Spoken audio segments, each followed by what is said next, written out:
Merci, Monsieur le Président.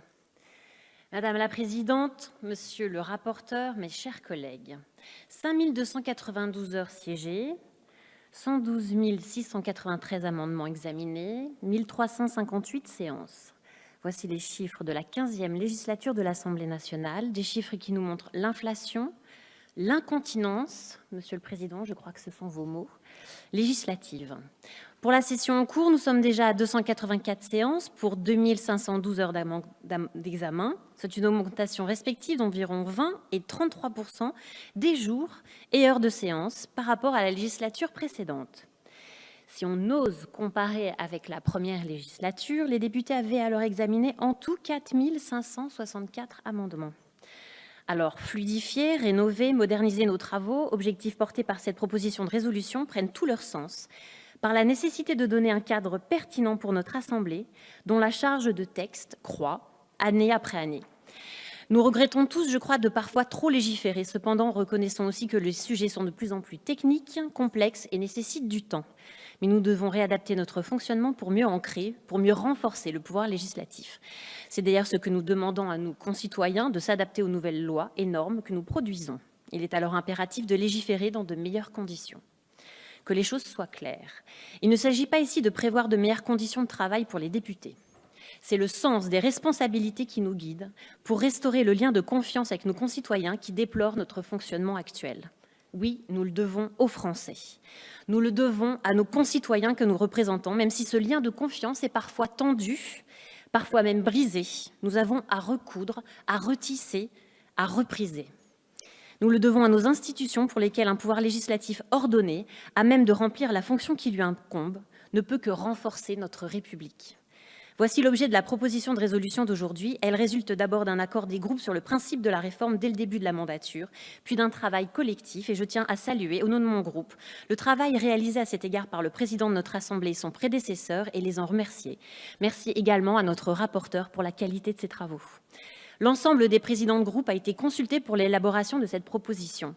En résulte un texte assurant un meilleur équilibre entre, d'une part, la nécessaire rationalisation du travail parlementaire et, d'autre part, l'affirmation du droit d'expression des députés.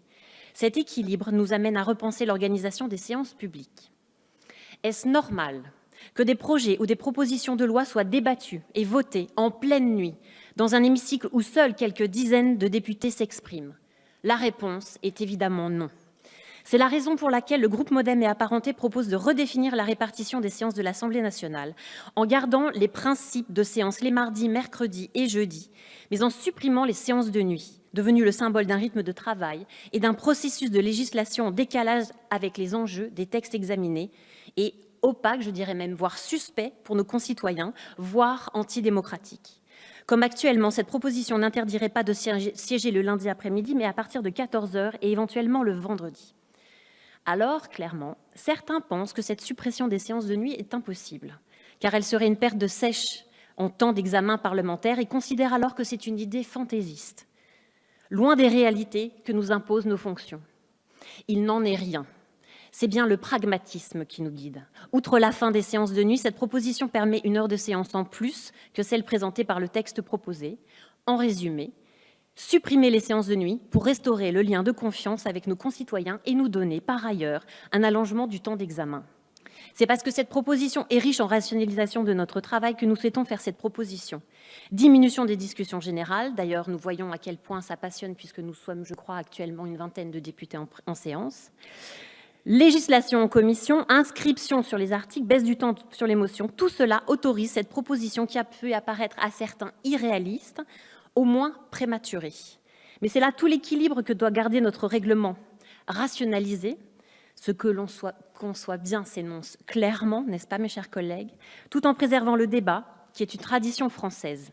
Il nous semble ainsi important de conserver la motion de renvoi en commission qui a du sens, et ce uniquement pour les premières lectures. Ces motions de renvoi en commission contribuent à l'expression politique plurielle et éclairent les débats d'opinions contradictoires. Nous proposerons également de déplacer l'examen des motions de renvoi en commission après la discussion générale. Une telle motion doit être votée après, bien évidemment, avoir entendu l'ensemble des groupes s'exprimer. À l'inverse, la possibilité offerte pour les députés de déposer des contributions écrites en annexe du compte-rendu des débats ne constitue et ne peut pas constituer une contrepartie à l'optimisation du déroulé des débats. Personne ne l'ignore ici, ces contributions écrites n'auront jamais autant d'impact que des propos tenus au sein de cet hémicycle.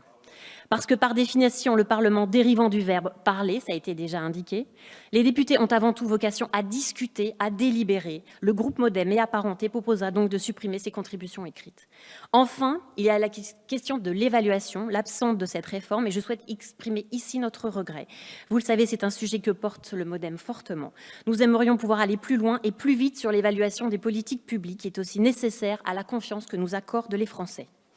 Cette proposition de résolution à constitution constante doit permettre de nous donner les moyens de faire face aux textes qui s'imposeront jour après jour à notre Assemblée avec un fil directeur, un équilibre entre l'optimisation de notre fonctionnement et la préservation fondamentale du droit à l'expression des députés, matière première du débat parlementaire.